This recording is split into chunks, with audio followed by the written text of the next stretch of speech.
Last lecture में हम लोगों ने रुदरफोर्ड का एटॉमिक मॉडल देखा था कि रुदरफोर्ड के हिसाब से रुदरफोर्ड ने जब एक पॉजिटिवली चार्ज पार्टिकल की खोज की, ठीक है, साथ ही साथ उसने ये पता लगाया कि 99% of the space of an atom is empty. तो अपनी हम लोग जो थे यहाँ से, ठीक है, कि हम उस तब तक हमको एटम ऐसा समझ में आता था, ऐसा कुछ, यहाँ इलेक्ट्रॉन है, यहाँ इलेक्ट्रॉन है, यहाँ यहाँ यहाँ ऐसा कुछ है ना।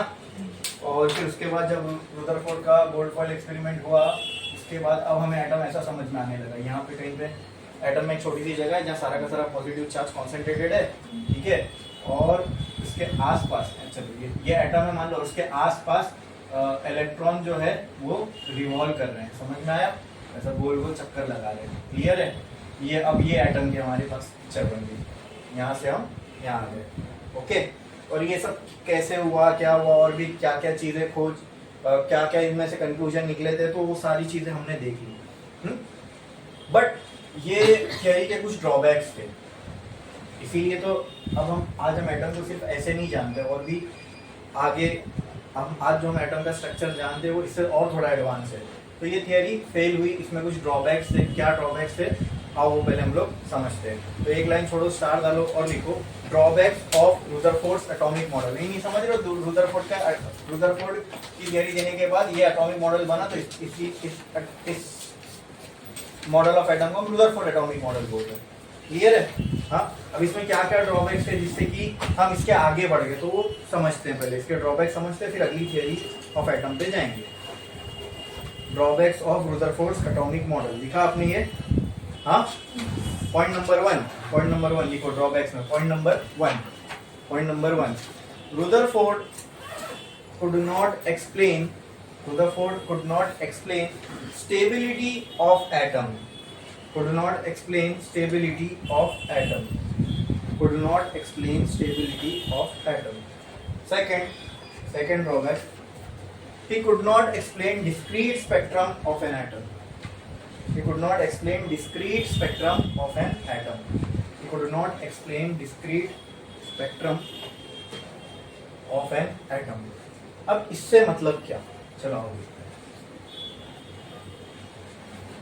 सबसे पहला drawback, Rutherford could not explain stability of atom. इसका मतलब क्या, देखो अगर कोई चीज एग्जिस्ट कर रही है तो उसके लिए उसका स्टेबल होना जरूरी है, ठीक है। जैसे फॉर एग्जांपल, जैसे मैं आपको बता दूं क्या स्टेबिलिटी से मतलब रुदरफोर्ड का क्या था। ये एक पॉजिटिवली चार्ज पार्टिकल है एटम के अंदर, हाँ, इलेक्ट्रॉन, जैसे पहले के एटॉमिक थ्योरी में क्या माना गया था, अगर ये एटम है तो इसमें पॉजिटिव चार्ज हर जगह है, मतलब पूरा एटम पॉजिटिव चार्ज से भरा हुआ है, और इसमें कहीं कहीं पे इलेक्ट्रॉन ऐसे रखे हुए हैं, बिखरे हुए हैं, समझे ना। जैसे हमने देखा वाटर मेलन, अगर मैं कंसीडर करूं एज एन एटम, तो वाटर मेलन का पूरा red part is positive charge, और जो उसकी बीज होगी वो इलेक्ट्रॉन है, समझे। इस तरीके से हमारी समझ थी एटम को लेके कि वो, बट जब ये पता चला कि एटम के अंदर पॉजिटिव चार्ज तो है, बट फैला हुआ नहीं है पूरा एटम में, एक छोटी सी जगह में कॉन्सेंट्रेटेड है, और आगे चल के हम उस छोटी सी जगह को क्या बुलाने लगे, न्यूक्लियस, ठीक है। और फिर रही बात इलेक्ट्रॉन की भी तो खोज हो चुकी थी, वो भी एटम के अंदर है, तो एटम को भी, इलेक्ट्रॉन को भी प्लेस करना है एटम के अंदर।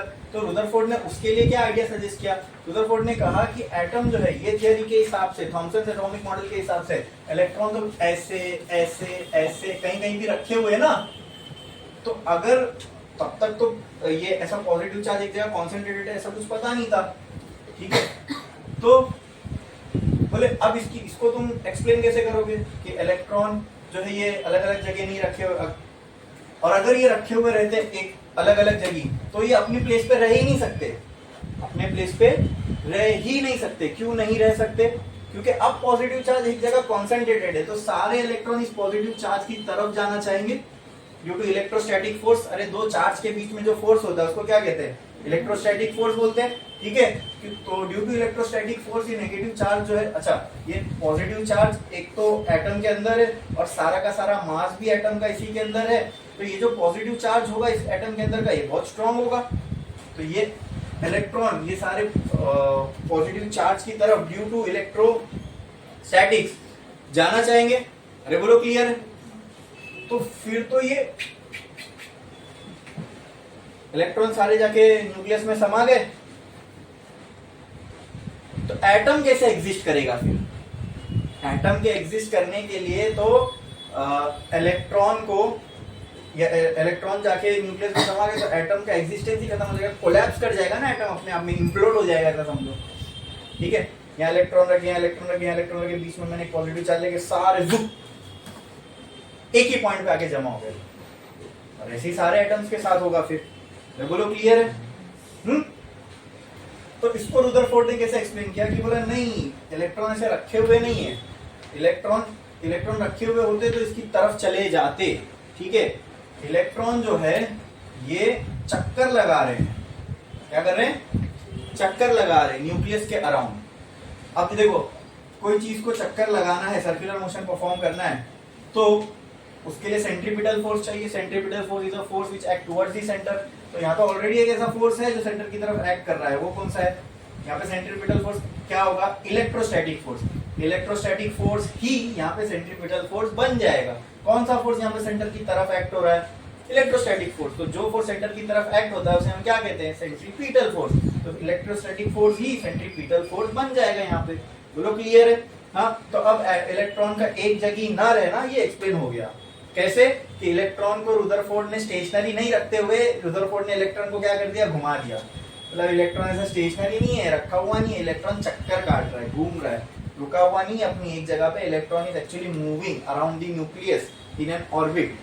ठीक है, बट ये नहीं बोला उसने कि कैसे ऑर्बिट में घूम रहा है। हाँ, इतना बोला कि ऑर्बिट में घूम रहा है इलेक्ट्रॉन, इस वजह से समा नहीं रहा है। अब ये इसको आइडिया कहाँ से आया होगा?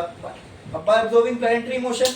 हमको ये सन और अर्थ को जब हम देखते हैं तो sun is at the centre, ऐसे समझो, sun is at the centre of our solar system and all the other planets are revolving around the sun. Sun की ग्रेविटी बहुत ज्यादा है, उसका मास बहुत ज्यादा है। ठीक है, तो उस हिसाब से अच्छा खींचता भी है सन जो है, सब प्लैनेट के ऊपर ग्रेविटेशनल फोर्स लगा रहा है, it is a pulling force. ठीक है, जिसके पास ज्यादा मास होगा वो ज्यादा अपनी तरफ खींचेगा। तो ये अर्थ, प्लैनेट, ये सब आप समझ रहे हो। अगर ये एक्चुअली में सन की तरफ जा रहे होते, ठीक है, तो ये सारे तो सन में जाके समा जाते, पूरा सोलर सिस्टम ही कोलैप्स हो जाता, अपने आप में इम्प्लोड हो जाता, तो कुछ एक्सिस्टेंस रहता नहीं रहता। तो वैसी इस केस में इलेक्ट्रॉन के साथ हो रहा था। तो लेकिन जब हमने ये समझा कि अर्थ अपनी जगह पे स्टेबल क्यों है, यानी क्यों सन की तरफ नहीं जा रहा है, क्योंकि earth is also revolving around the sun in an orbit. ठीक है, और वो जो सेंट्रीफ्यूगल वो जो अर्थ और सन के केस में जो ग्रेविटेशनल फोर्स है उनके बीच का, वो एक्ट कर रहा है सेंट्रीपिटल फोर्स। जैसे यहाँ पे इलेक्ट्रोस्टैटिक फोर्स एक्ट कर रहा है एज सेंट्रीपिटल, वहां पे उन दोनों के बीच में ग्रेविटेशनल फोर्स है। तो अर्थ से सन की तरफ ग्रेविटेशनल फोर्स है, वो as a centripetal force act कर रहा है। अरे बोलो क्लियर है? तो अर्थ स्टेबल एक ऑर्बिट में घूम पा रहा है, बराबर। तो उसी आइडिया से इन्होंने electron revolving around the nucleus भी सोचा कि इस तरीके से हो रहा होगा। बोलो क्लियर है? हाँ। अब इसमें ड्रॉबैक क्या निकले? अब इससे भी जो है ना, हम एटम की स्टेबिलिटी को नहीं एक्सप्लेन कर सकते। इसने इलेक्ट्रॉन को स्टेशनरी ना रखते हुए, इलेक्ट्रॉन अगर स्टेशनरी होते तो जाके समा जाएंगे। बोलो क्लियर है? मतलब जैसे एटम का फॉर्मेशन होगा, इलेक्ट्रॉन फट से कोलैप्स हो जाएंगे और एटम का एग्जिस्टेंस खत्म हो जाएगा। लेकिन एटम स्टेबल है, एटम जो है, इलेक्ट्रॉन जो है स्टेशनरी नहीं है, उसकी वजह क्या हो रहा है? घूम रही है। किसने कहा? रुदरफोर्ड ने। उसके कुछ टाइम बाद एक साइंटिस्ट आया जिनका नाम था मैक्सवेल, और मैक्सवेल ने ये कहा accelerating charge particle emits radiation. क्या कहा उसने? An accelerating charge particle emits radiation. चलो आओ देखते हैं, चलो आओ देखते हैं। ये क्या है? ये क्या है? वो ऑर्बिट जिसके अंदर क्या घूम रहा है? अब मुझे आप ये बताओ, इलेक्ट्रॉन जब मूव कर रहा होगा, क्या इसके पास वेलोसिटी होगी? हाँ, इसके लीनियर वेलोसिटी को हम इस तरीके से रिप्रेजेंट करते हैं कि लीनियर वेलोसिटी का जो डायरेक्शन होगा वो कुछ इस तरीके से होगा। अगर मैं यहाँ रेडियस बनाऊं तो उसके परपेंडिकुलर टू द रेडियस। तो इमेजिन करो यहाँ पे अगर इलेक्ट्रॉन पहुंचा तो रेडियस ऐसा होगा, इससे परपेंडिकुलर क्या वेलोसिटी का डायरेक्शन ऐसा होगा। हाँ ठीक है, अब इमेजिन करो इलेक्ट्रॉन इधर पहुंचा तो ये हो गया रेडियस, तो उससे परपेंडिकुलर डायरेक्शन ये होगा। ठीक है, अगर ऐसे क्लॉक, ठीक है, एंटी क्लॉकवाइज अगर घूम रहा है तो ये हर पॉइंट एक एक पॉइंट पे वेलोसिटी का डायरेक्शन ये होगा। बोलो क्लियर है? ठीक है। देखो वेलोसिटी जो है दोस्तों ये एक वेक्टर क्वांटिटी है। ये किस किस से बनी है? किस किस से बनी है बोलो? मैग्नीट्यूड और डायरेक्शन से। इससे मैग्नीट्यूड और अगर मैग्नीट्यूड चेंज हो तो भी मैं बोल सकता हूं वेलोसिटी में चेंज आया, और अगर डायरेक्शन में चेंज हो तो भी मैं क्या बोल सकता हूं? वेलोसिटी में चेंज आया। यस आया। बोलो क्लियर है? दोनों से मिलके वेलोसिटी बनी है ना। हाँ, दोनों में से किसी एक में भी चेंज आएगा, मतलब मैं क्या बोल सकता हूँ? वेलोसिटी में चेंज आया। क्या आप इससे एग्री करते हो? बोलो। एकदम बेसिक लेवल पे बता रहा हूँ बात आपको, एकदम बेसिक लेवल पे, ठीक है? फिर जाके इसकी स्टेबिलिटी अनस्टेबिलिटी समझ में आएगी आपके। बोलो समझ में आया? Velocity is a vector quantity. Vector quantity किससे बनती है? मैग्नीट्यूड और डायरेक्शन से। इन दोनों में से कोई भी चेंज होगा तो उसकी वजह से वेलोसिटी में चेंज आएगा। And tell me what is the change in velocity called as? Acceleration. Yes, change in velocity क्या है? एक्सेलरेशन। ओके ठीक है। तो मान के चलते हैं कि एक इलेक्ट्रॉन जो है ऑर्बिट में कांस्टेंट स्पीड से चल रहा है। किससे? कांस्टेंट स्पीड का मतलब क्या? Magnitude of velocity. Magnitude of मतलब एग्जांपल लो, यहाँ पर इसकी स्पीड अगर 2 मीटर, एग्जांपल ले रहा हूँ बस समझने के लिए, 2 मीटर पर सेकेंड है। यहाँ पे भी, यहाँ पे भी, यहाँ पे भी क्या होगी? समझ में आया? क्या होगी? 2 मीटर पर सेकेंड हर जगह। बोलो क्लियर है? समझ में आया? कोई भी डाउट है इसके अंदर? पक्का? तो आपको दिख रहा है ये तो मैग्नीट्यूड हुआ। मैग्नीट्यूड मतलब उसकी वैल्यू नंबर्स में।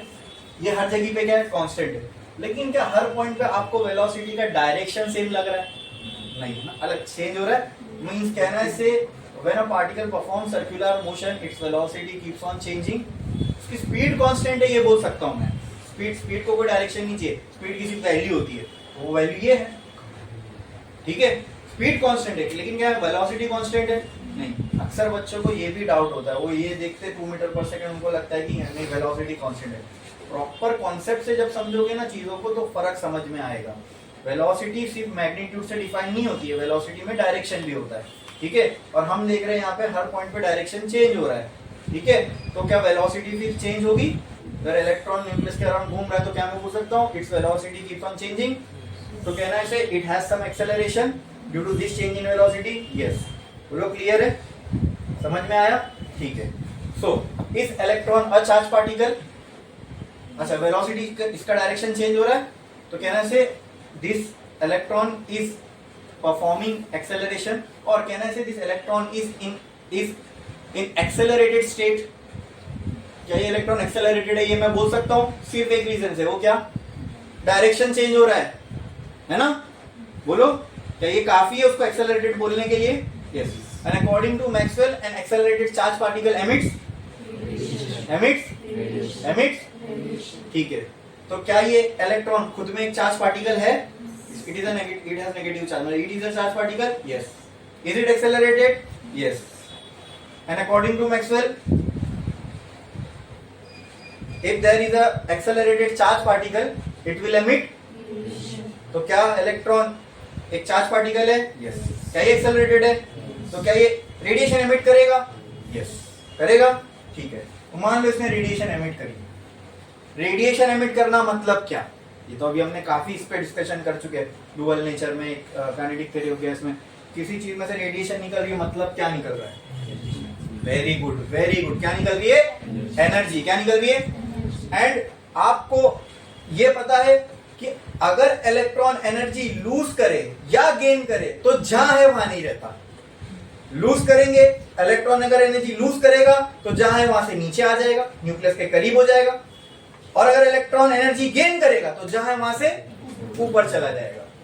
ठीक है, अपने आप से समझो, तुम्हारे पास एनर्जी नहीं है, ठंडे पड़े रहोगे एक जगह, और भर भर के एनर्जी तो भागते दौड़ते घूमते फिरोगे। समझे? तो वही सेम चीज इलेक्ट्रॉन के साथ, अगर इलेक्ट्रॉन के पास एनर्जी नहीं है तो न्यूक्लियस के करीब जाने लगेगा, अगर उसको एक्स्ट्रा एनर्जी कहीं से मिल गई तो, और यहां घूम रहा था तो अब यहां घूमने लगेगा। ऐसे समझो, हाँ, दूर जाएगा। बोलो क्लियर है? ठीक है। Now tell me, electron is an accelerated charge particle, it will emit radiation. Radiation emit करेगा मतलब क्या एमिट करेगा? तो ये क्या एमिट कर रहा है? मतलब एनर्जी लूज हो रही है इसकी। अगर इसकी एनर्जी लूज होगी, ये घूम रहा है, मान लो ये घूम रहा है, ऐसे एक्सेलरेटेड है, तो इसकी एनर्जी लूज होगी। एनर्जी लूज होगी तो क्या होगा? मैंने क्या कहा? एनर्जी लूज होगी तो नीचे की तरफ आएगा कि ऊपर की तरफ जाएगा? नीचे की तरफ आएगा, मतलब ये अगला चक्कर ऐसा काटेगा, लेकिन ये अभी भी एक्सेलरेटेड है, तो अगला चक्कर अभी भी एक्सेलरेटेड चार्ज पार्टिकल है, तो क्या करेगा? Energy, it will emit radiation. Radiation का एमिट होना मतलब क्या एमिट होना? तो एनर्जी एमिट होगी तो इलेक्ट्रॉन क्या होगा? अब और करीब आएगा और अंदर और नीचे आएगा, अगला चक्कर ऐसा होगा। तो क्या लगता है उसका अगला चक्कर ऐसा, उसका अगला ऐसा, अगला ऐसा, अगला ऐसा, फिर क्या होगा? फिर वही हो रहा है कि इलेक्ट्रॉन ऐसा लग रहा है कि आके न्यूक्लियस में फ्यूज हो जाएगा, लेकिन ऐसा होता है? ऐसा होता तो यही मान लो, ऐसा होने का मतलब अर्थ घूमते घूमते सन में जाके समा गया। ऐसा हो रहा है? अगर होता तो ये एग्जिस्ट ही नहीं करता जो कुछ है। तो उसी तरह अगर ऐसा हो रहा होता तो एटम एग्जिस्ट कर पाता? नहीं कर पाता, लेकिन एग्जिस्ट कर रहा है। मतलब ये थियरी गलत है कि रियलिटी गलत है? थियरी गलत है। फिजिक्स का ये मतलब होता है हम रियलिटी को एक्सप्लेन करें हमारे हिसाब से। हमेशा मैं बोलता हूं ना, क्या ये हम बोल रहे इसलिए ऐसा नहीं हो रहा है, ऐसा हो रहा है इसलिए हम ऐसा बोल रहे हैं। ठीक है, तो जो हो रहा है उनको एक्सप्लेन करना फिजिक्स है, हम जो बोल रहे हैं वैसा होगा ये फिजिक्स नहीं है, समझे? तो हम पूरी कोशिश करते हैं कि हम ज्यादा से ज्यादा सही तरीके से जो हो रहा है उसको एक्सप्लेन कर पाए। तो रुदरफोर्ड ने ये पॉजिटिव चार्ज के बारे में ठीक कहा, इलेक्ट्रॉन के घूमने के बारे में ठीक कहा, ये सब बात सबको हजम हो रही है, लेकिन ये बात आपको भी हजम हो रही है क्या? अगर ऐसा होगा तो इलेक्ट्रॉन तो फ्यूज हो जाएगा। मतलब इसमें ड्रॉबैक तो क्या एटम स्टेबल रहेगा? नहीं, एटम कोलैप्स कर जाएगा। आई बात समझ में? कहां फेल हो रही है रुदरफोर्ड की थियरी? इसको एक्सप्लेन नहीं कर पाया रुदरफोर्ड। अब क्यों है एटम स्टेबल वो बताओ? तो नहीं बता सकते आप रुदरफोर्ड थियरी से। इट इज नॉट सफिशिएंट, ठीक है, टू एक्सप्लेन दैट। समझ में आया? तो ये इनके ड्रॉबैक्स थे। फेल नहीं बोल सकता मैं इस थियरी को, उसमें कमी थी। समझ में? कमी क्या थी? पहली कमी, समझ रहा है कि नहीं? हाँ, अब एकदम साइंस को आप एकदम प्रॉपर अच्छे लेवल पे समझ रहे हो। समझ में आ रहा है कि according to Rutherford's theory we could not explain the stability of atom. Atom तो है स्टेबल, हम नहीं एक्सप्लेन कर पा रहे ये थियरी से। बोलो क्लियर है? हाँ, अच्छा। तो अब ऐसा क्यों हो रहा है वो समझते हैं। ये थियरी से हम स्टेबिलिटी एक्सप्लेन नहीं कर पा रहे, क्यों? क्योंकि रुदरफोर्ड के अकॉर्डिंग, रुदरफोर्ड ने ऐसा नहीं बोला कि इलेक्ट्रॉन सिर्फ इधर ही एग्जिस्ट कर सकता है। According to Rutherford theory electron इधर भी एग्जिस्ट कर सकता है, इधर भी, इधर भी, इधर भी, इधर भी, इधर भी, इधर भी, इधर भी। उसने इलेक्ट्रॉन को एग्जिस्ट करने के लिए कोई एक फिक्स जगह नहीं बताई कि इलेक्ट्रॉन इधर ही मिलेगा। ठीक है, तो electron can exist in any orbit around the nucleus. तो अगर ऐसा हो सकता है तो it is an accelerated charge particle, बराबर। और अगर एक्सेलरेटेड चार्ज पार्टिकल है, एनर्जी लूज करेगा तो यहाँ इलेक्ट्रॉन रहेगा। थोड़ी सी एनर्जी लूज किया इलेक्ट्रॉन ने तो यहाँ आ गया, फिर कुछ लूज किया तो यहाँ आ गया, कुछ लूज किया तो यहाँ आ गया। बोलो क्लियर है? बोलो क्लियर है? अच्छा, आप मुझे ये भी बताओ, इलेक्ट्रॉन जब एनर्जी लूज करेगा तो किसके फॉर्म में लूज करेगा? रेडिएशन के फॉर्म में, right? Does radiation have what is a radiation? What is a radiation? क्या होती है एक्चुअल में रेडिएशन? क्या होती है रेडिएशन? एक्चुअल में होती क्या है? बोलो बोलो। अभी भी पिछले लेक्चर में, पिछले चैप्टर में हमने पढ़ा है रेडिएशन क्या होती है। अरे बोलो यार, बोलो, ऐसा मत बोलो, मेरे को सुनने नहीं आता, बोलो ना जोर से। हाँ, yes, in the form of, it is a mode of transfer of energy, but in what form? वो एनर्जी कैसे ट्रांसफर होती है? एग्जैक्टली, रेडिएशन का मतलब it is transfer of energy in the form of EM wave. तो कहीं से radiation निकल रही है तो मैं क्या बोल सकता हूँ? ईएम वेव निकल रही है। बोलो क्लियर है? और अब हम इस रेडिएशन को सिर्फ वेव के फॉर्म में नहीं जानते, एक और फॉर्म है अब इस रेडिएशन का, यहाँ क्या है वो पार्टिकल फॉर्म, मतलब कहीं से अगर रेडिएशन निकल रही है तो वहां से क्या निकल रहा है ये सब बोल सकता हूं मैं। उस पार्टिकल का नाम क्या है? यस, क्या बोल सकता हूं मैं, क्या निकल रहा है? फोटोन निकल रहा है। और उन फोटोन की क्या होगी? कुछ फ्रीक्वेंसी होगी, कुछ वेवलेंथ होगी। अगर फ्रीक्वेंसी है तो वेवलेंथ भी होगी, और उन दोनों के करस्पॉन्डिंग उसकी कुछ एनर्जी भी होगी। बोलो क्लियर है? अब सारे डॉट्स तुम्हारे कनेक्ट होंगे।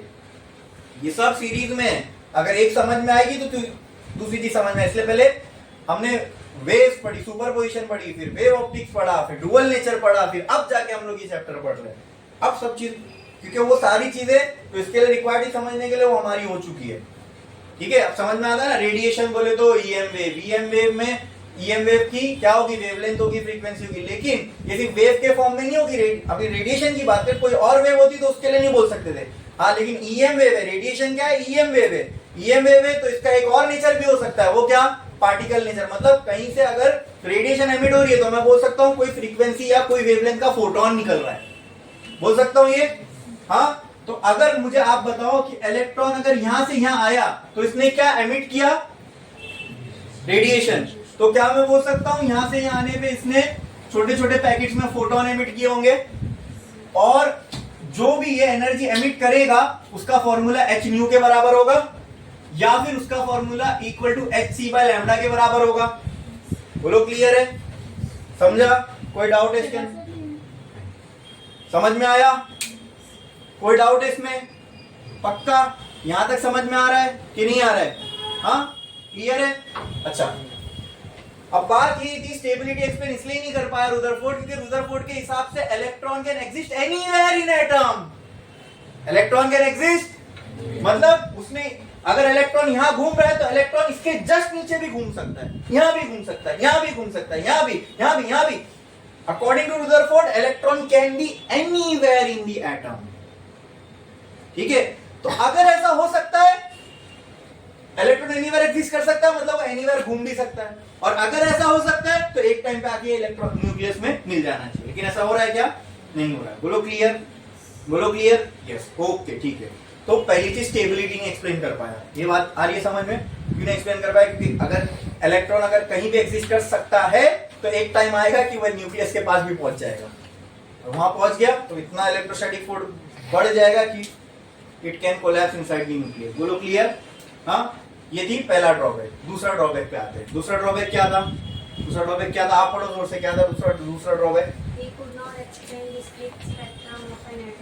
डिस्क्रीट का मतलब, अब डिस्क्रीट का मतलब कि इससे पहले वो जब हम फोटोन वोटोन पढ़ रहे थे, डिस्क्रीट एनर्जी पैकेट बताया था। डिस्क्रीट का मतलब बस एक चीज को बोलने का एक भारी वर्ड है। यस, क्या है? Discontinuous thing, something which is not continuous is discrete. बड़ा सा सेंटेंस है, something which is not continuous. इसको मुझे एक शब्द में बोलना है तो डिस्क्रीट। कुछ था भारी? तो क्या फिर से पढ़ो, क्या क्या पढ़ा आपने? He could not explain discrete spectrum of an atom. He could not explain discrete spectrum of an atom. Spectrum का मतलब होता है एक लाइन से किसी चीज का होना। ठीक है, उसको बोलते हैं स्पेक्ट्रम। क्या बोलते हैं? स्पेक्ट्रम। बोलो क्लियर है? हाँ, जैसे अगर रेनबो के कलर है VIB GYOR और ये अगर कंटिन्यूअस दिख रहे एक लाइन में आपको, तो ये this is spectrum of colours. Continuous colour से बीच में कोई गैप नहीं है, मतलब आपने वॉयलेट देखा, उसी के कंटिन्यूएशन में ये आया, उसी के कंटिन्यूएशन में आ गया, बराबर। तो इसको बोलते हैं स्पेक्ट्रम। अगर इनमें से बीच में से ये कलर है ही नहीं, इसके बाद डायरेक्ट ये आ गया, तो आप क्या, अब इसको स्पेक्ट्रम तो ये अब भी है कलर का, लेकिन ये कंटिन्यूअस स्पेक्ट्रम होगा क्या? नहीं, ये क्या हो गया? डिसकंटिन्यूअस। डिसकंटिन्यूअस का मतलब बीच से कुछ गायब है। समझ में आया? हाँ, अब चलो आप समझते हैं। हमने क्या किया, हमने ना एटम के ऊपर एटम को जब हीट किया, क्या किया? हीट किया। कोई भी गैस का मॉलिक्यूल है उसको हमने हीट किया, उसमें भी एटम होते हैं, बराबर। उसको हमने हीट किया, हीट करने से एटम के पास क्या आएगी? एनर्जी। एटम के पास एनर्जी आ रही है, मतलब इलेक्ट्रॉन के पास एनर्जी आ रही है। इलेक्ट्रॉन के पास एनर्जी आएगी तो इलेक्ट्रॉन क्या करेगा? उसको लेके मूव करेगा अपर शेल्स में। बोलो क्लियर है? हाँ, अब अपर शेल्स में इलेक्ट्रॉन ज्यादा टाइम तक नहीं रहता, बहुत लगभग 10⁻⁻⁸ सेकेंड तक इलेक्ट्रॉन जो है वो हायर एनर्जी ऑर्बिट में रहता है, फिर वापस कहां जाता है? लोअर ऑर्बिट में। जब ये वापस अपने लोअर ऑर्बिट में आएगा तो क्या रिलीज करेगा? क्या रिलीज करेगा? एनर्जी। क्या रिलीज करेगा? एनर्जी। बोलो क्लियर है इतना? अच्छा, ये क्या रिलीज करेगा? एनर्जी। मान लो इलेक्ट्रॉन को हमने 10 जूल एनर्जी दी। कितनी जूल? हीट करके, समझो मेरी बात को, इलेक्ट्रॉन को हमने हीट, एटम को हमने हीट किया और वो हीटिंग की वजह से इस इलेक्ट्रॉन को मान लो 10 जूल एनर्जी मिली। मान लो ये न्यूक्लियस है, ये ऑर्बिट है, ये इलेक्ट्रॉन है, हमने ये कोई एक मटेरियल का एटम होगा, उसको, उस मटेरियल को हमने हीट किया, उसको हीट करने की वजह से इस इलेक्ट्रॉन को एनर्जी मिली और लेट्स से वो एनर्जी 10 जूल है। कितनी है? 10 जूल। अब ये 10 जूल पाके क्या करेगा इलेक्ट्रॉन? यहाँ से उड़ के अब चक्कर यहाँ मारने लगेगा, बराबर, जितनी भी उसके पास एनर्जी आ जाएगी। अब ये 10 जूल को लूज करना है, अब उसको वापस अपने घर आना है, ठीक है, घर वापसी।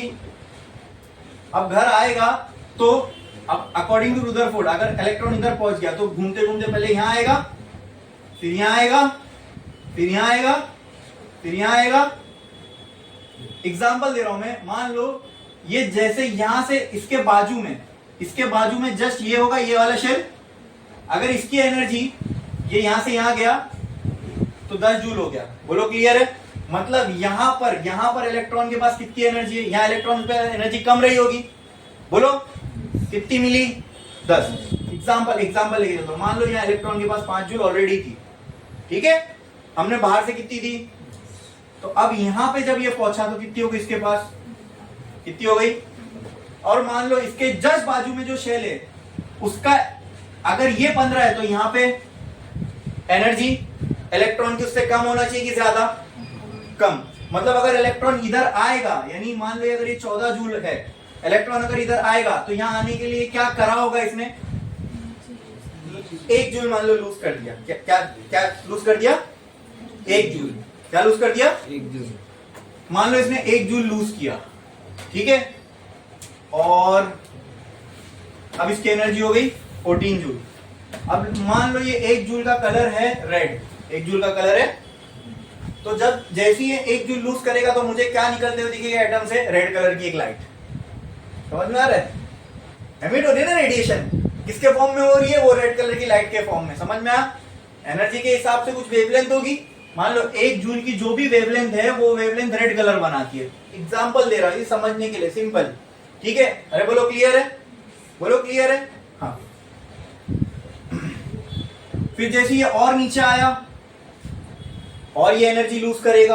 अरे बोलो क्लियर है? हाँ। तो जितनी ये एनर्जी लूज करता जाएगा उस हिसाब से यहां से जो है एक वेवलेंथ निकलती जाएगी। अरे बोलो क्लियर है? हाँ कि ना? समझ में आ रहा है इतना? ठीक है।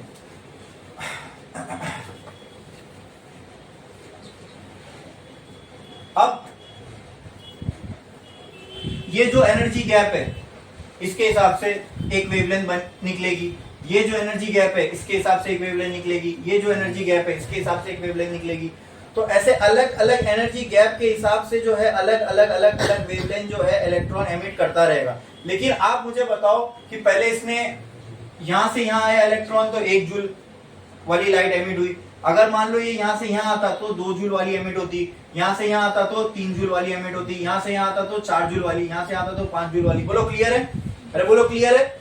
An electron can exist in all these states. Electron can exist in all these states का मतलब इलेक्ट्रॉन इन सब जगहों पर एग्जिस्ट कर सकता है according to Rutherford. Electron can exist anywhere ना? अरे बोलो क्लियर है? हाँ। तो इलेक्ट्रॉन जब इधर आएगा तो रेड कलर की लाइट निकलेगी, इधर आएगा तो कोई और कलर की लाइट निकलेगी, इधर आएगा तो कोई और कलर की, इधर आएगा तो कोई और कलर की, इधर आएगा तो कोई और। समझ में आ रहा है? हाँ कि ना? बोलो क्लियर है? तो अगर अच्छा वो जो भी लाइट निकलेंगी क्या उनकी वेवलेंथ जैसे लाइन से होगी? जैसे मान लो अगर ये एनर्जी 1 जूल थी और इसकी वेवलेंथ 100 थी, 2 जूल वाले की वेवलेंथ ज्यादा होगी, सॉरी कम होगी, ज्यादा एनर्जी मतलब कम वेवलेंथ। तो 2 जूल वाले की मान लो 90 होगी, 3 जूल वालों की 80। तो एक ऐसा कंटिन्यूअस फॉर्म में आपको स्पेक्ट्रम देखने को मिलेगा, ठीक है, एक लाइन से आ रहा है। लेकिन अगर मैं लेकिन रियलिटी में ऐसा नहीं हुआ। रियलिटी में ऐसा इलेक्ट्रॉन जो है, जब हमने रियलिटी में ऐसा ये चेक किया, इनमें से जो रेडिएशन निकलती है, इलेक्ट्रॉन जब एनर्जी लेवल चेंज करता है और एटम में से जो रेडिएशन निकलती है वो उसका जब हमने स्पेक्ट्रम देखा तो वो स्पेक्ट्रम में हमको ऐसा मिला कि मान लो ये रेड था, रेड के बाद यहाँ पे क्या आता है VIBGY1, रेड के बाद ऑरेंज, येलो, ग्रीन, ब्लू, तो हमें इसके हिसाब से तो सारी वेवलेंथ मिलनी चाहिए। जो अभी का रुदरफोर्ड का मॉडल है उसके हिसाब से ये सारी वेवलेंथ मिलनी चाहिए। अच्छा, ऐसा क्यों हो रहा है? क्योंकि according to Rutherford electron can exist anywhere in atom. Electron अगर यहां से यहां आएगा तो 1 जूल एमिट करेगा, यहां आएगा तो 2 जूल एमिट करेगा, यहां आएगा तो 3 जूल, यहां आएगा तो 5 जूल। तो उस हिसाब से अब ये जो एनर्जी गैप होगा इसके हिसाब से यहाँ पे वेवलेंथ का गैप होगा। बोलो क्लियर है? हाँ, अरे बोलो क्लियर है? अच्छा, ये मैं सिर्फ एक एटम एक इलेक्ट्रॉन के बारे में बात कर रहा हूँ। एक मटेरियल में करोड़ों एटम होंगे, बराबर। अब इलेक्ट्रॉन को कोई फिक्स नहीं है कि वो इतनी एनर्जी लूज करे। कोई और एटम का इलेक्ट्रॉन डायरेक्ट मान लो 2 जूल नीचे आ गया होगा, कोई और का 3 नीचे आया होगा। तो ओवरऑल जब मटेरियल में से आप एक रेडिएशन निकलते देखोगे तो उसमें कौन से कितने कलर्स होंगे? सारे ही कलर्स होंगे, बराबर। अरे बोलो क्लियर है? लेकिन रियलिटी में ऐसा नहीं था। जब हमने रियलिटी में किसी मटेरियल के स्पेक्ट्रम पे गौर किया, मतलब उसको हीट करके, उसको हीट किया, उसमें से जब रेडिएशन निकली या फिर उसको हमने व्हाइट लाइट से पास की, तो हमें जो है ना कुछ रेडिएशन मिसिंग लगे, मतलब कुछ कलर्स हमें मिसिंग दिखे। क्या दिखे? मिसिंग दिखे।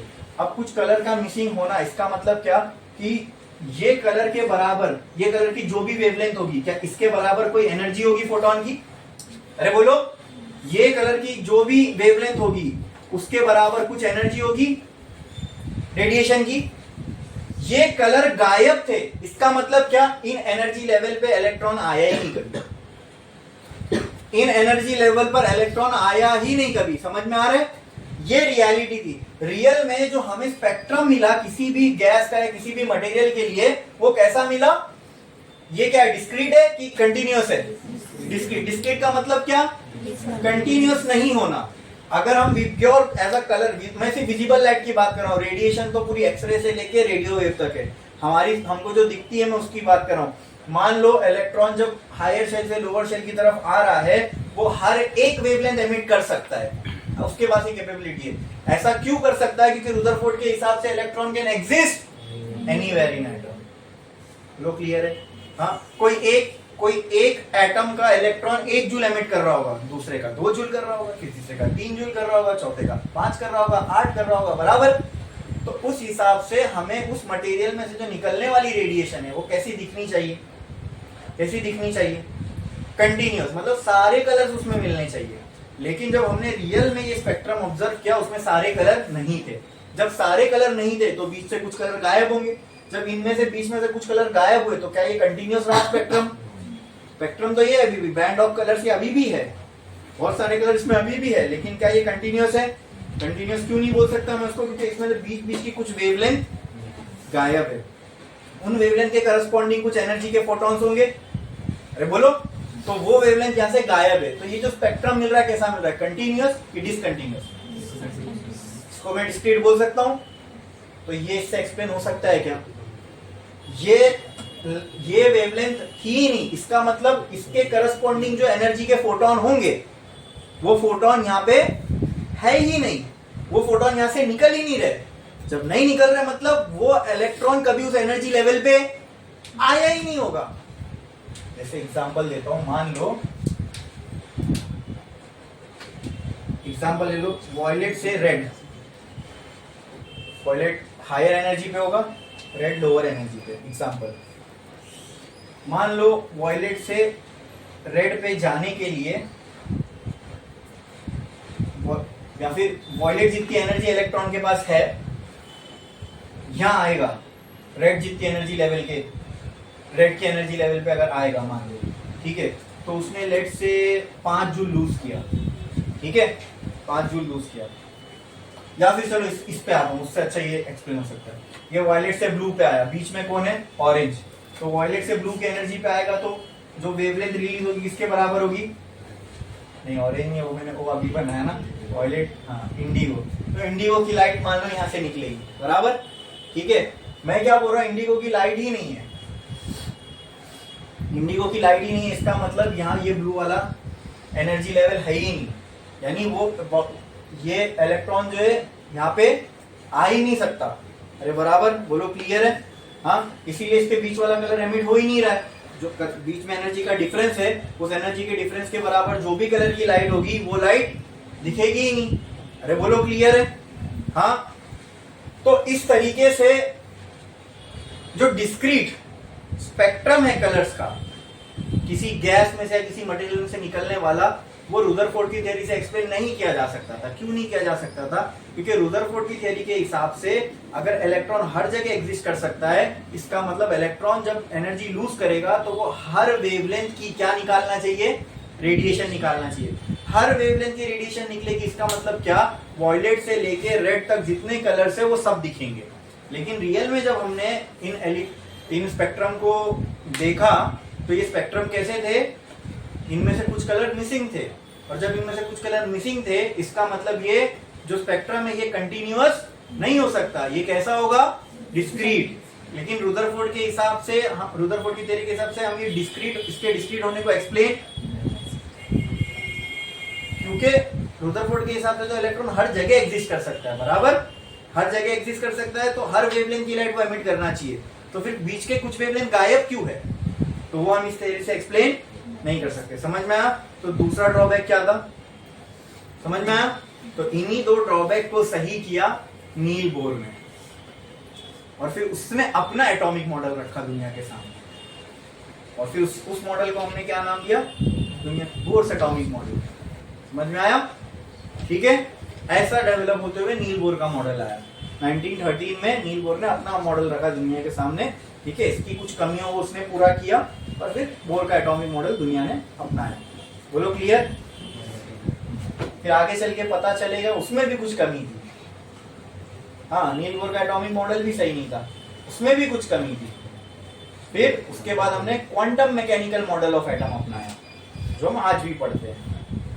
ठीक है, लेकिन इन्हीं गलतियों से, देखिए मैं बोला ना, मैं आपको पढ़ाते टाइम की ये चीज बोलता हूँ, जब गलतियां होती है तो उसका सिर्फ एक ही रिजल्ट निकलता है, वो दोबारा नहीं होती है, और इंसान उससे ग्रो करता है, मतलब आगे बढ़ता है और स्मार्ट होता जाएगा और अच्छा होता जाएगा। इसलिए जब मैं आपको बोलता हूँ बोलो, गलती करो, गलती होगी तो सही होगा, तो यही प्रोसेस है ना। वो गलती होगी, ये पता चल जाएगी, वो गलती दोबारा नहीं होगी, और सही होते जाओगे आप। ये क्या हो रहा है? एटम को क्या मानते थे हम लोग? पहला एक गोला, फिर क्या माना? फिर ऐसा कुछ माना, है ना, वो कलिंगड़ बीज जैसा जो भी, है ना। फिर उसके बाद ये माना, फिर उसके बाद अभी आने वाले बोर थियरी, फिर उसके बाद क्वांटम मैकेनिकल मॉडल। देखो ना, गलतियों से बढ़ते बढ़ते बढ़ते हम सही की तरफ बढ़ रहे हैं। ठीक है, बोलो क्लियर है? और किसी भी चीज के 100% को आप कभी नहीं पहुंच सकते। इसलिए आज भी जो हमें एटम का स्ट्रक्चर मालूम है वो सिर्फ प्रोबेबिलिस्टिक है। इलेक्ट्रॉन के यहाँ होने या नहीं होने की प्रोबेबिलिटी बता सकते हैं हम लोग। ये श्योरिटी से नहीं कह सकते कि इलेक्ट्रॉन इधर ही घूमता है या इधर ही मिल सकता है।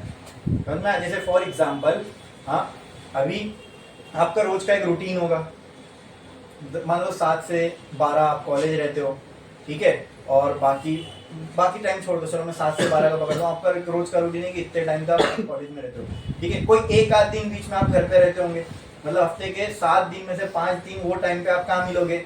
कॉलेज में। बाकी 2 दिन में से मान लो कोई संडे आपकी कॉलेज चालू, तो वहाँ हो भी सकते हो या नहीं भी हो सकते हो। बोलो इतना क्लियर है? हाँ, तो अगर मैं प्रोबेबिलिटी निकालू अगर साल की आपके, कि आप 90% ऑफ द टाइम मुझे कहाँ मिलोगे 7 से 12 के बीच, तो आप की क्या प्रोबेबिलिटी निकलेगी कॉलेज में रहने की? 90%, बराबर, या 80%। मोस्ट प्रोबेबल आप 7 से 12 के टाइम पे प्रोबेबिलिटी आपकी होने की कहाँ पे? कॉलेज में। बाकी 20% टाइम आप यहाँ वहाँ हो सकते हो। तो ये समझ में आए प्रोबेबिलिटी का मतलब? हाँ, तो ये जो क्वांटम मैकेनिकल मॉडल है ना एटम का, ठीक है, वो डम्बेल शेप जो बनता है, स्फीयर बनता है, SPDF, वो सब जो शेप बताते हैं ना, वो सिर्फ एक इलेक्ट्रॉन की वहां होने की प्रोबेबिलिटी है, कि मोस्ट ऑफ द टाइम आप पाओगे कि इलेक्ट्रॉन वहां है। लेकिन हमें 100% हमेशा वहां होगा, ये भी ट्रू नहीं है। तो क्या वो जो मॉडल है वो 100% सही है? नहीं, वो भी सही नहीं है। तो नेचर को अभी तक हम समझ ही नहीं पाए, और यही साइंस 1900 आते आते क्या मानी जाती थी? कंप्लीट। और आज तक वहां से भी 1900 से भी हम 100 करीब 120 साल आगे बढ़ गए ना, फिर भी अभी तक हम नहीं समझ पा रहे हैं। फिर भी ग्रो कर रहे हैं, फिर भी हर दिन हर साल नोबेल प्राइज मिलता है फिजिक्स में, केमिस्ट्री में लोगों को, और कोई टेक्नोलॉजी अभी भी ग्रो होती जा रही है ना, तो और फास्ट ग्रो हो रहा है वर्ल्ड। अगर आप गौर करोगे ना, किसी भी चीज को जब इंसान परस्यू करता है ना, टाइम के साथ वो कंपाउंड होती है। पिछले 200 साल में जितना वर्ल्ड ग्रो नहीं हुआ होगा ना, उतना पिछले 20 साल में हो गया है ना। आज से 20 साल पीछे, 2005 में स्मार्ट, ये मतलब फोन, ऐसे फोन तो एग्जिस्ट ही नहीं करते थे। फोन होना मतलब बहुत बड़ी बात थी लोगों के पास। के बाद घर वाला फोन होता था, वो उठाने वाला तो भी बड़ी बात मानी जाती थी। लोग लाइन लगाते थे, किसी के घर पे फोन होता था उसको सबको अपने भी गली वाले उसको अपना नंबर, इन लोगों को उसका नंबर दे के देते, और वो बेचारा दिन भर परेशान रहता था, इसका फोन आ रहा है, फिर आवाज दे के बुला रहा है। हाँ, तो कैसी लाइफ थी। लोग डीवीडी वीसीआर पे पूरे मोहल्ला जो है एक डीवीडी लाते थे, एक टीवी लाते थे, पूरा मोहल्ला बैठ के एक पिक्चर देखता था। हाँ, और अभी तो इतना सब कुछ, कितना कंटेंट हो गया, समझ में आ रहा है। तो वहां तक पहुंचने में हमें इंसानियत की शुरुआत से लेके कितने साल लगे, और वहां से आज जो हम इस टेक्नोलॉजी पे हैं, वो सोचो ना। अब आगे ये टाइम फ्रेम और कम होता जाएगा, जैसे डिस्कवरी का जो दर है वो मैं कुछ दिन पहले देख रहा था। एआई इतना, मतलब उसके एक बहुत क्या बोलते हैं प्रोडक्टिव काम किया उसने, वो ये है कि बायोलॉजी आप पढ़ते हैं ना, उसमें प्रोटीन स्ट्रक्चर होता है।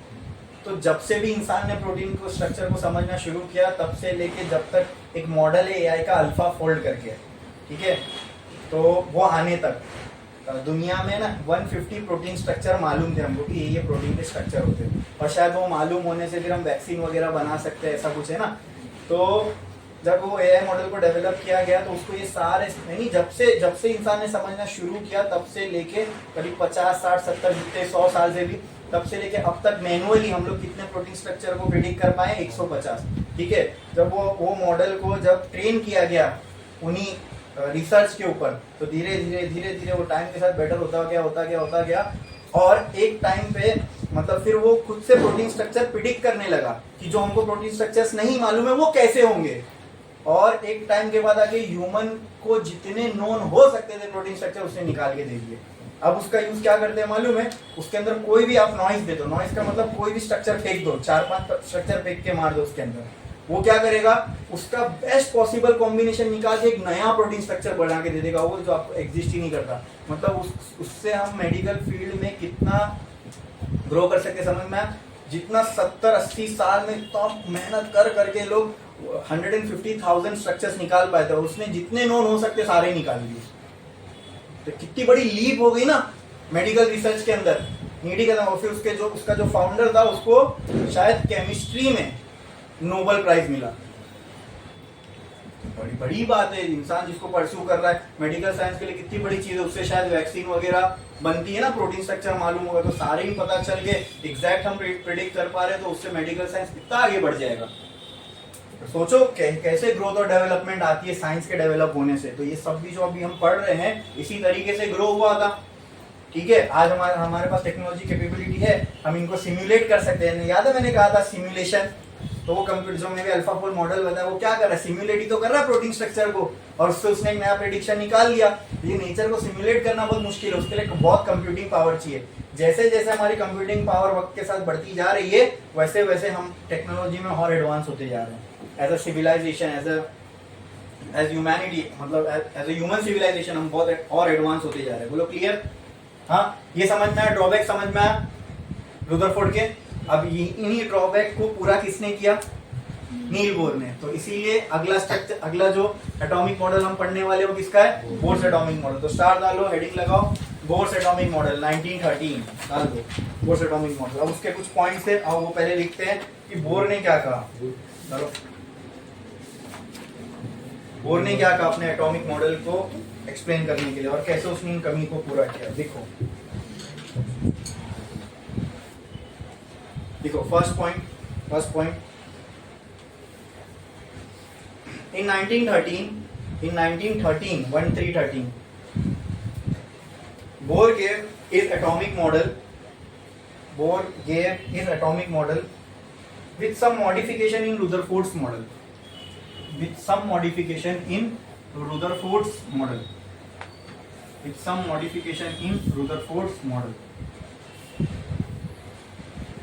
some modification in Rutherford's model. Next point. अब क्या क्या उसने कहा वो लिखते जाओ. According to Bohr,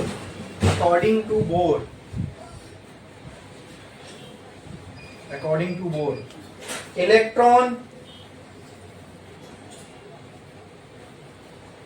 cannot be anywhere in atom. तो पहली चीज बोर ने लिमिटेशन एक लगा दी, डाल दिया उसकी तरफ से. क्या बोर ने कहा कि नहीं, इलेक्ट्रॉन कहीं पे भी एग्जिस्ट नहीं करता. Electron can not B anywhere in atom, या तो ऐसा लिखो, can not B anywhere in atom, but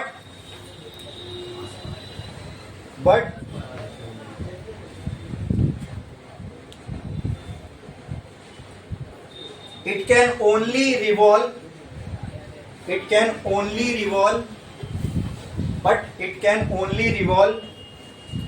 around certain stable orbit.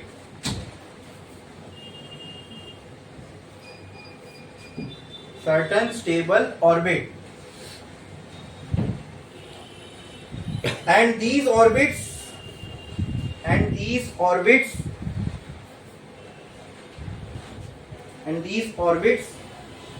have fixed energy.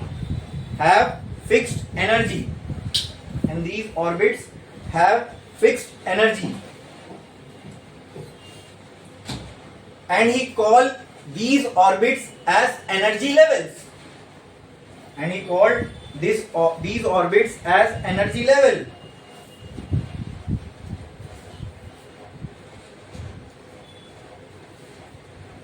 So next point.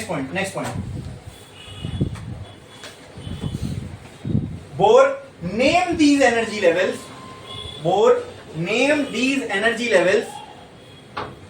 as K, L, M, N ... Bohr named these energy levels as K, L, M, N ...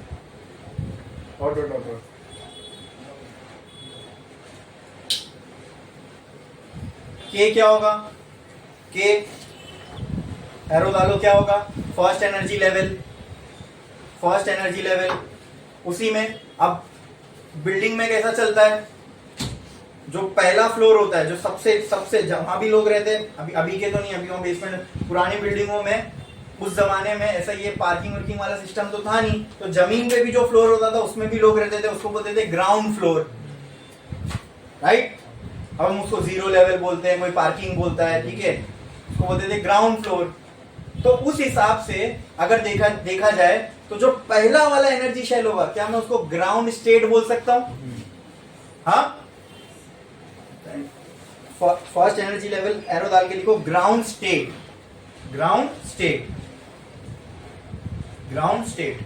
देखो energy जब सबसे कम रहेगी तो सबसे नीचे रहेगा electron. सबसे नीचे बिल्डिंग में कौन सा फ्लोर होगा?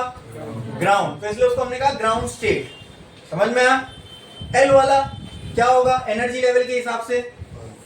Second energy level. लेकिन अब अगर यहां इलेक्ट्रॉन जाएगा तो उसके पास ग्राउंड से ज्यादा एनर्जी होगी.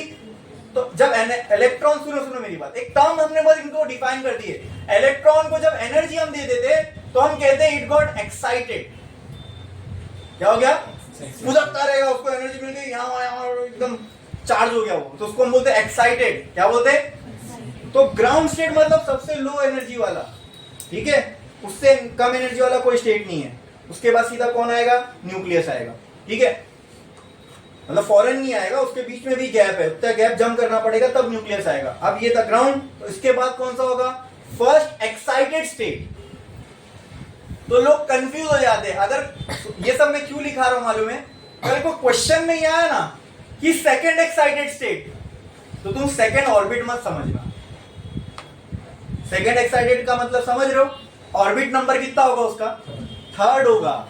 हम जो लिखते जा रहे हैं वो ऑर्बिट के भी हिसाब से जा रहे हैं ना. फर्स्ट ऑर्बिट के, second orbit L, third orbit M, समझे? लेकिन अगर उसने टर्म यूज अलग कर दिया एक्साइटेड स्टेट वाला तो फंस जाओगे. फिर फोर्थ एक्साइटेड स्टेट बोलेगा तो फोर्थ ऑर्बिट नहीं होता, फोर्थ एक्साइटेड स्टेट बोले तो फिफ्थ ऑर्बिट. ये समझ में आएगा तभी कर पाओगे. क्लियर है? हाँ, अब ये भाई जिसने निकाला उसकी मर्जी, उसको ये बोलना था, उसने ये बोला। आप निकालते तो आप सोचते नहीं यार आगे बच्चे आने वाले, इनको पढ़ने में दिक्कत परेशानी नहीं हो, तो एक काम करता हूँ मैं ऐसा ही नाम नंबर देता हूँ जो पूरी दुनिया में वैलिड है, 1 1 2 ऐसे ही चलेंगे, 2 जी ग्राउंड, फिर 1 एक्साइटेड, सेकंड एक्साइटेड, ठीक है? ठीक है, और ना तो वही चीज फिर एग्जाम में क्वेश्चन में यूज किया जाती है आपको कंफ्यूज करने के लिए। फिर थर्ड वाला लिखो एम वाला क्या होगा?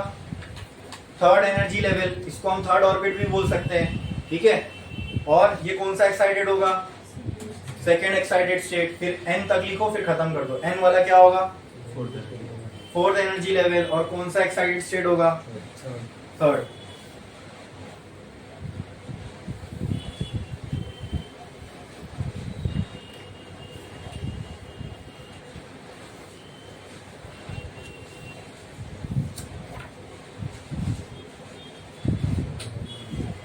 लिखो, नेक्स्ट लिखो, नेक्स्ट पॉइंट लिखो।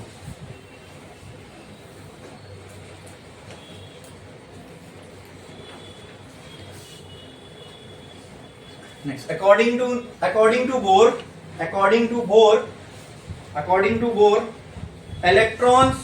electrons have the same energy as that of the orbit. Electrons have same energy as that of the orbit in which it is revolving. Electron have the same energy as the orbit in which it is revolving. In which it is revolving. लिखा आपने ये?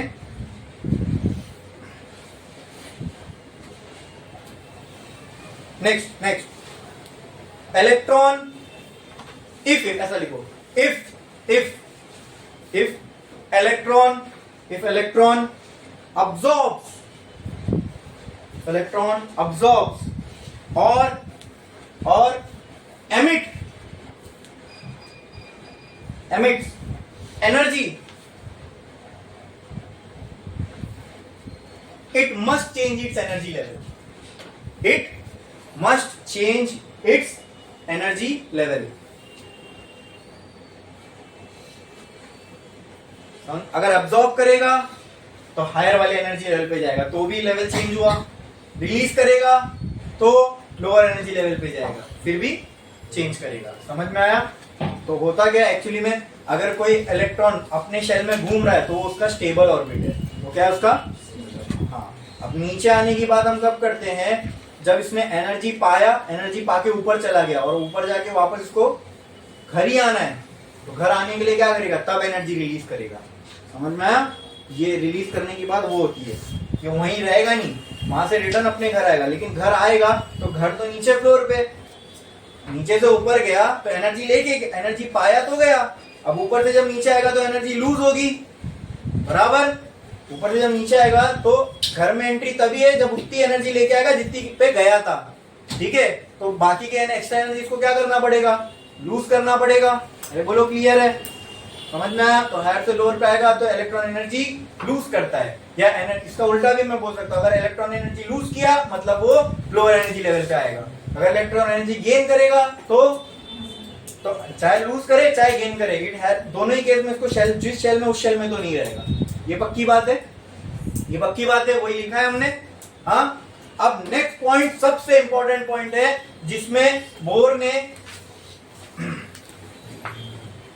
एक mathematical relation दे दिया हमें, जो आगे हमें काम आएगा एटम को और स्ट्रक्चर्ड वे में बनाने के लिए। Next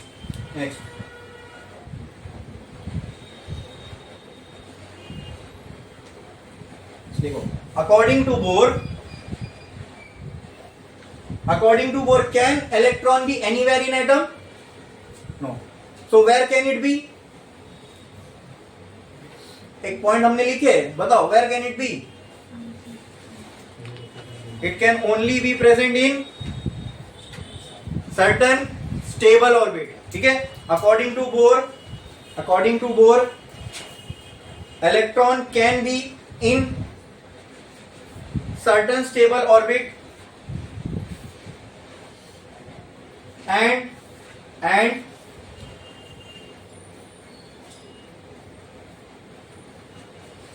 he defined those stable orbit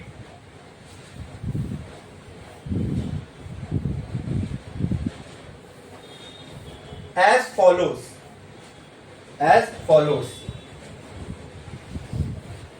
तो बोर ने क्या कहा, इलेक्ट्रॉन कहीं भी नहीं हो सकता एटम में, वो एक फिक्स्ड ऑर्बिट में होगा, और वो फिक्स स्टेबल ऑर्बिट को अब हम डिफाइन करने जा रहे हैं। ठीक है, तो एक लाइन छोड़ो, स्टार डालो, लिखो defining stable orbit, defining, star डालो, लिखो डिफाइनिंग स्टेबल ऑर्बिट। ये समझ लो, इसी पॉइंट में ये जुड़ा हुआ है, डिफाइनिंग स्टेबल ऑर्बिट। अब 2 डॉट डालो, वो लिखो electron can revolve only in those orbits, electron can revolve only in those orbits, electron can revolve only in those orbits for which the orbital angular momentum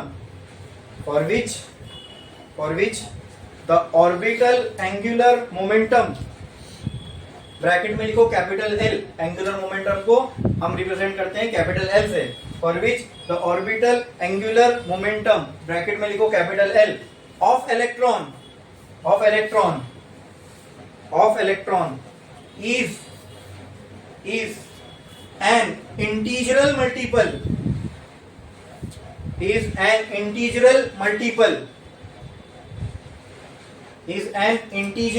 multiple of h/2π, ऐसा h/2π। इसी statement को books के अंदर bore second postulate भी बोला जाता है। ठीक है, जिसके अंदर बोर ने स्टेबल ऑर्बिट डिफाइन किया है। हाँ, देखेंगे, अब हम एक्सप्लेन करेंगे तो उसमें आएंगे। वेयर h इज व्हाट, कौन सा कांस्टेंट है h? Planck's constant. समझ में आया? क्लियर? ठीक है, अब आओ एक एक करके हम लोग बोर के मॉडल को समझे। ठीक है,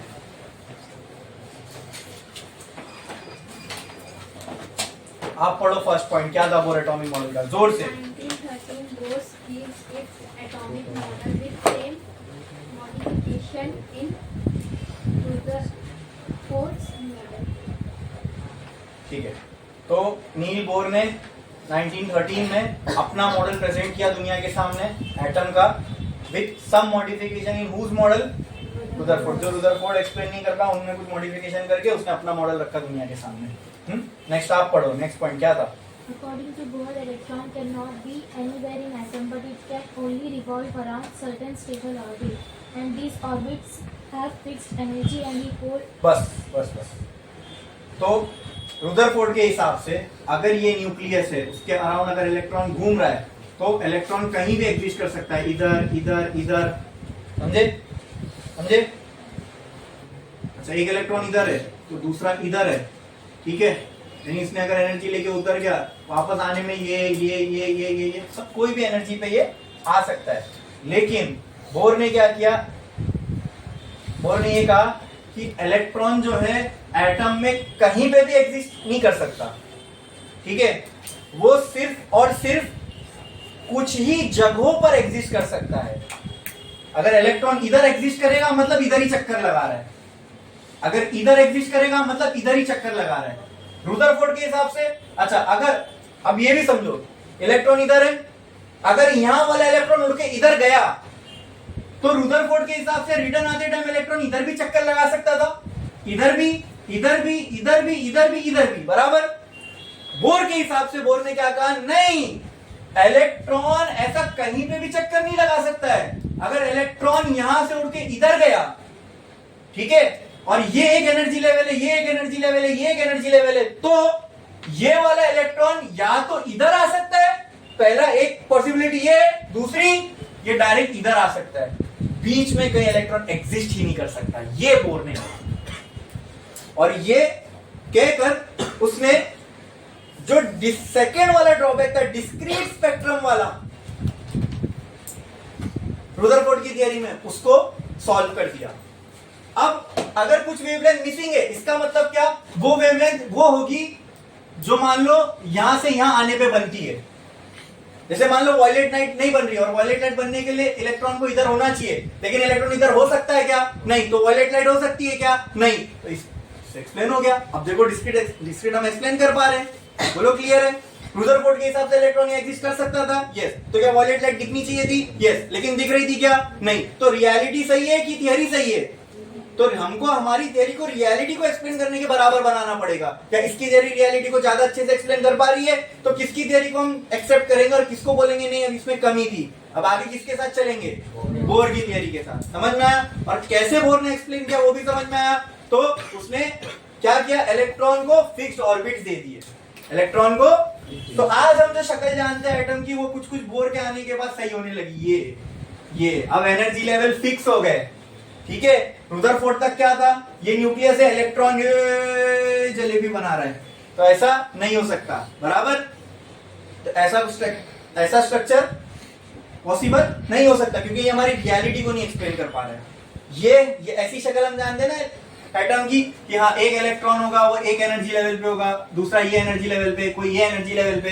हाँ, जितना जितना न्यूक्लियस से दूर जाते जाओगे, वैसे वैसे जैसे सब हायर एनर्जी लेवल पे जाओगे, वैसे वैसे एनर्जी जो है इसकी, यहाँ कुछ होगी, यहाँ कुछ होगी, यहाँ कुछ होगी, बराबर। जैसे जैसे आप ऊपर जाओगे तो एनर्जी बढ़ेगी, एनर्जी बढ़ेगी मतलब एनर्जी ज्यादा मिलेगी, तभी तो ये ऊपर जा पाएगा ना। तो इसकी एनर्जी इससे ज्यादा होगी, इसकी एनर्जी इससे ज्यादा होगी, बराबर। इसको एनर्जी एक्स्ट्रा मिलेगी तभी ये ऊपर जाएगा ना। इसका मतलब इसके पास ऑलरेडी ज्यादा एनर्जी है, और उससे भी ज्यादा एनर्जी मिली तो यहाँ जाएगा, मतलब इसके पास इससे ज्यादा एनर्जी है, बराबर। अरे बोलो। और अकॉर्डिंग टू बोर, इलेक्ट्रॉन का एग्जिस्ट कर सकते हैं only in certain stable orbit, और उन ऑर्बिट की जगह उसने फिक्स कर दिया, वो हम देखेंगे वही लास्ट पॉइंट में, ठीक है। तो ऑर्बिट की जगह उसने फिक्स कर दिया। अच्छा, जगह फिक्स करने के लिए फिर इसका रेडियस डिफाइन करना पड़ेगा, कि न्यूक्लियस से ये फर्स्ट शेल इतना दूर है, ये इतना दूर है, ये R1, ये R2, ये किया उसने। ये भी हम देखने वाले हैं। हम एक्चुअल में ऑर्बिट का रेडियस निकालेंगे आज, एटम के ऑर्बिट का रेडियस जिसमें इलेक्ट्रॉन घूमता है, समझे, निकालेंगे अपन आज। तो कर दिया ना उसने position define in stable orbits की। कैसे किया अब आगे देखने ही वाले, समझ में आया।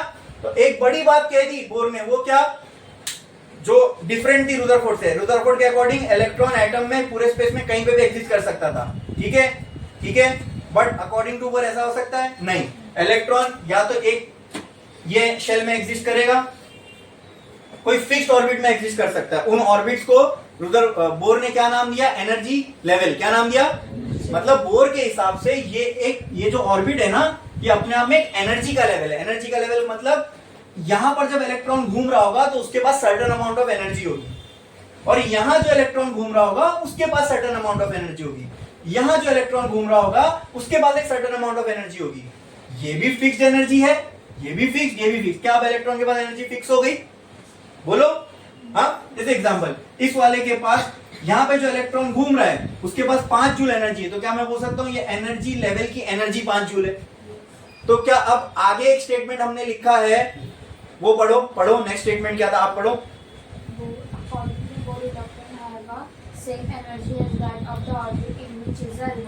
क्या ये सही बात, ट्रू बैटरी है यहाँ पे, हाँ, कि बोर ने क्या कहा कि इलेक्ट्रॉन कहीं पे भी नहीं घूम सकते, फिक्स्ड ऑर्बिट में घूमेंगे। उन ऑर्बिट को इसने क्या नाम दिया, एनर्जी लेवल। एनर्जी लेवल मतलब ये अगर एक इलेक्ट्रॉन इधर घूम रहा है मतलब इसके पास कुछ सर्टेन अमाउंट ऑफ एनर्जी होगी। यानी क्या मैं बोल सकता हूं, अगर एक इलेक्ट्रॉन यहाँ घूम रहा है और मान लो उसके पास 5 जूल है, तो मैं बोल सकता हूं यहाँ पे जो भी इलेक्ट्रॉन होंगे उन सबके पास 5 ही जूल होगी। अगर यहाँ पे जो इलेक्ट्रॉन है उनके पास एक सर्टेन अमाउंट ऑफ एनर्जी, मान लो 10 जूल, एग्जाम्पल 10 जूल। तो अगर यहाँ से कोई इलेक्ट्रॉन उड़ के इधर आएगा, मुझे नहीं पता वो कहां से आया, मान लो 10वें शेल से यहाँ आएगा, लेकिन जब वो इधर आएगा इसको मैं पक्के से बोल सकता हूँ कि यहाँ पे जो इलेक्ट्रॉन होगा उसके पास कितनी एनर्जी होगी, 10 जूल। तो क्या मैं बोल सकता हूँ ये वाला एनर्जी, ये जो ऑर्बिट है इसको मैं एक लेवल बोल दिया, और इस लेवल की एनर्जी होगी 10 जूल। यानी यहाँ जो भी इलेक्ट्रॉन आएंगे बाय आंख बंद करके मैं बोल सकता हूँ उनके पास क्या एनर्जी होगी, 10 जूल। ये वाले इलेक्ट्रॉन के पास इनसे ज्यादा एनर्जी है, मान लो 15 जूल, ठीक है। अब यहाँ पे कोई इलेक्ट्रॉन पहले से हो नहीं हो मुझे नहीं पता, उस लेकिन यहाँ इलेक्ट्रॉन जो भी होगा एग्जिस्ट करेगा अगर ये चक्कर में, तो मैं बोलूंगा उनके पास कितनी जूल होगी, 15 जूल। समझ में आ रहा है? तो यहाँ पे एनर्जी के लेवल हम बोर ने क्या कर दिया, इन ऑर्बिट को क्या कर दिया, फिक्स। इन ऑर्बिट को उन्होंने नाम दिया एनर्जी लेवल, यानी हर ऑर्बिट का एक सर्टेन एनर्जी लेवल होगा। एनर्जी लेवल मतलब यहाँ पर जो इलेक्ट्रॉन होगा उनके पास एक सर्टेन अमाउंट ऑफ एनर्जी होगी, और जितने इलेक्ट्रॉन यहाँ होंगे उनके पास सबके पास सेम होगी। तो क्या ऐसा लग रहा है, अगर मैं ये बोलूं ये एनर्जी लेवल 15 जूल का, इसका मतलब जितने इलेक्ट्रॉन यहाँ होंगे उन सबके पास क्या होगी, 15 जूल। तो ये क्या स्टेटमेंट ट्रू है, electron has same energy as that of orbit in which they are revolving. अगर यहाँ ऊपर और क्या में इसका एनर्जी लेवल मान लो 20 का है, तो यहाँ जो इलेक्ट्रॉन घूम रहे होंगे उनके पास एनर्जी क्या होगी, बोलो क्लियर है, समझ में आया? हाँ पक्का पक्का। अब ये स्टेबल ऑर्बिट को डिफाइन करना है। अब तो बोर ने ये बोल दिया कि हाँ क्या अब देखो हमने ना, अब ध्यान से सुनो, हमने एनर्जी लेवल डिफाइन किया। कौन कौन सा डिफाइन किया, ये कितने जूल का था, 5, ये। अगर मैं आपको बोलूं, आप में से अगर मैं आपको बोल दूं कि मुझे एक ऐसा इलेक्ट्रॉन मिला जिसके पास एनर्जी है 17 जूल, तो आप में से कोई यकीन करेगा? नहीं, कोई नहीं करेगा। क्यों नहीं करेगा? क्योंकि अकॉर्डिंग टू बोर 17 जूल वाला इलेक्ट्रॉन एग्जिस्ट ही नहीं कर सकता। आपको समझ में आ रही है बात? यानी वो एनर्जी लेवल इलेक्ट्रॉन कभी अचीव नहीं कर सकता। क्यों? क्योंकि ऐसा कोई एनर्जी लेवल है ही नहीं। तो इलेक्ट्रॉन वहां आ कैसे सकता है? इलेक्ट्रॉन वहीं रह सकता है जहां पे एनर्जी लेवल है। तो इसने क्या कर दिया, एनर्जी लेवल को फिक्स कर दिया। पहला इतने पे होगा, दूसरा इतने पे होगा, तीसरा इतने पे होगा, इनके बीच में कोई एनर्जी लेवल नहीं होगा। तो जहां एनर्जी लेवल नहीं वहां इलेक्ट्रॉन नहीं। समझ में आया?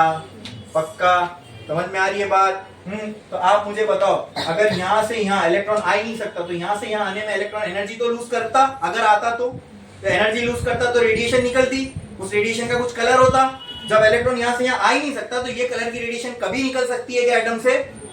डिस्क्रीट स्पेक्ट्रम एक्सप्लेन हो रहा है। क्यों गायब है कलर? गायब इसलिए है क्योंकि electron can not be present anywhere, it is present in certain stable orbit. आई बात समझ में?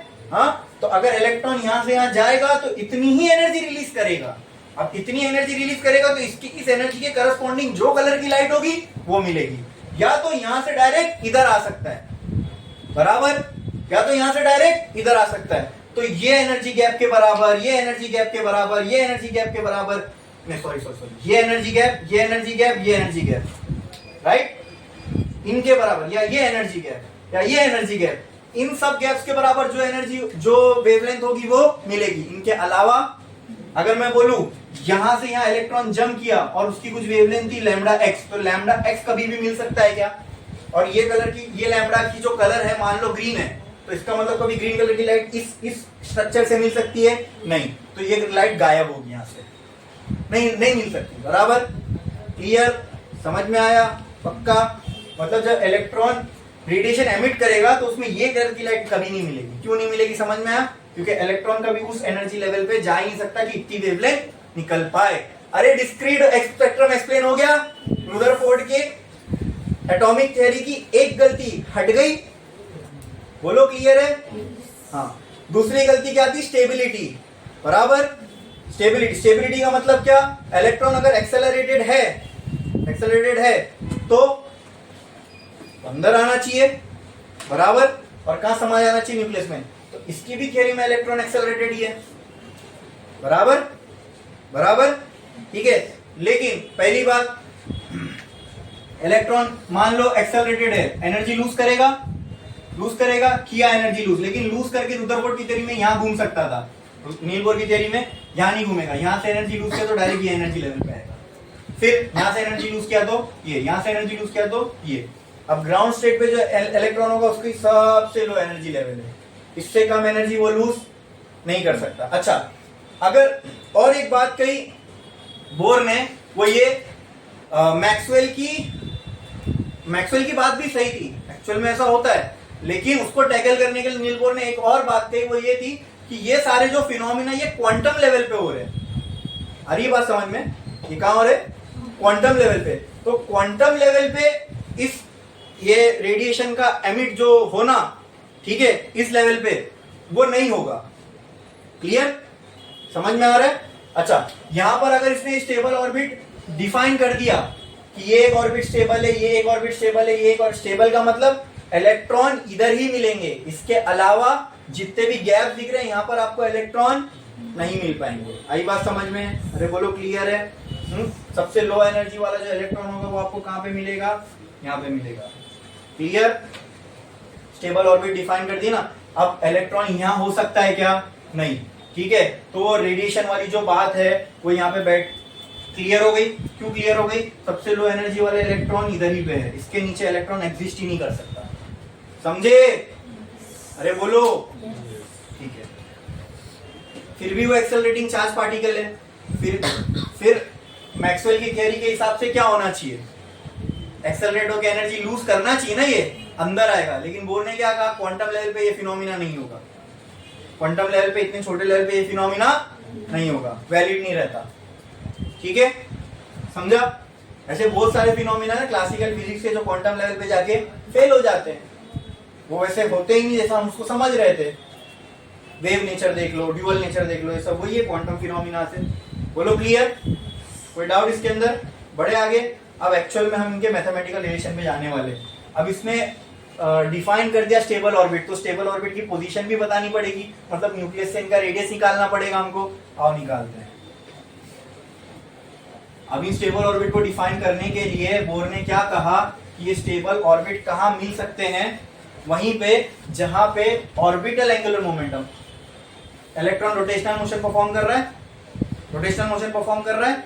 ठीक है, सर्कुलर मोशन, ये सर्कुलर मोशन है, मतलब क्या बोलते हैं, एंगुलर मोशन परफॉर्म कर रहा है। हाँ, तो यहाँ पर एंगुलर मोमेंटम होगा।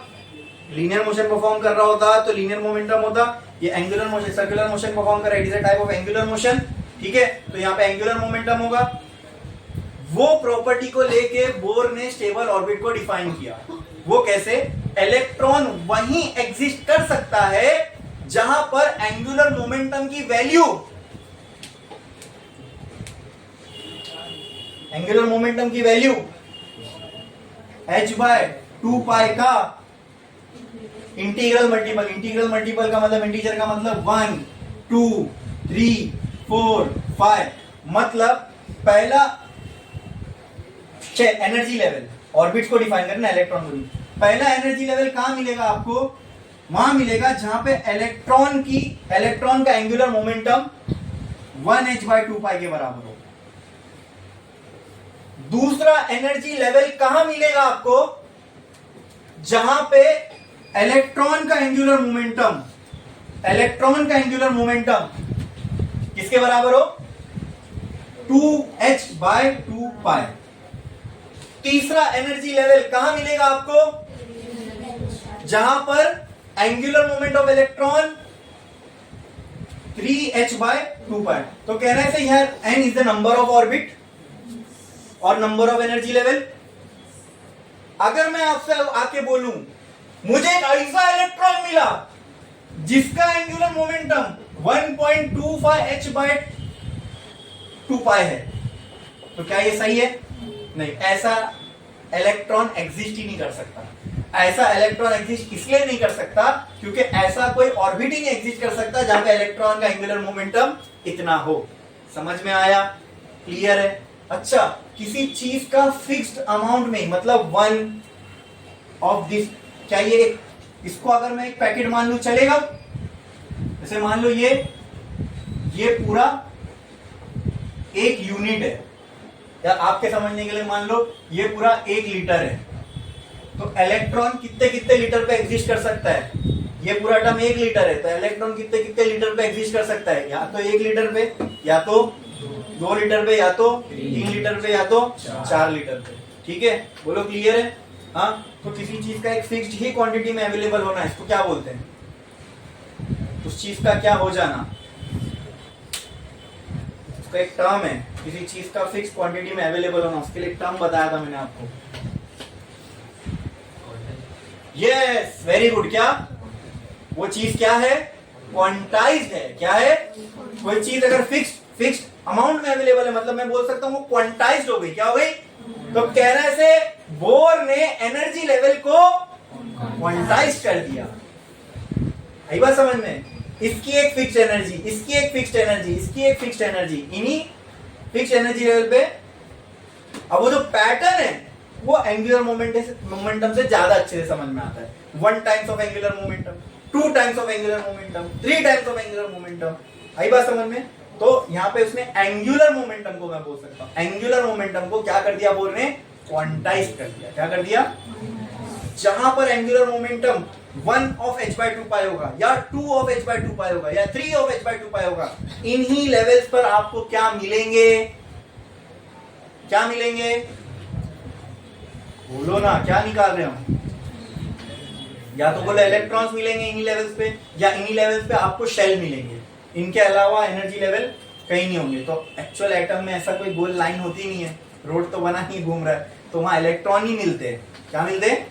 यानी आपको या तो L की वैल्यू 1h/2 पाई पे एक इलेक्ट्रॉन मिलेगा, 2h/2 पाई पे इलेक्ट्रॉन मिलेंगे, 3h/2 पे इलेक्ट्रॉन मिलेंगे। अगर मैं आपको बोलूं 3.5h/2 पाई पे इलेक्ट्रॉन निकालो तो मिलेगा क्या? नहीं मिलेगा। आप पूरी जिंदगी खड़े हो जाओगे तो भी वहां नहीं मिलेगा। क्यों? क्योंकि वहां इलेक्ट्रॉन एग्जिस्ट ही नहीं करते, अकॉर्डिंग टू बोर। समझे? ठीक है। अब इस थियरी का जो मैथमेटिकल रिलेशन है वो देखेंगे हम लोग आगे, लेकिन एक ब्रेक के बाद।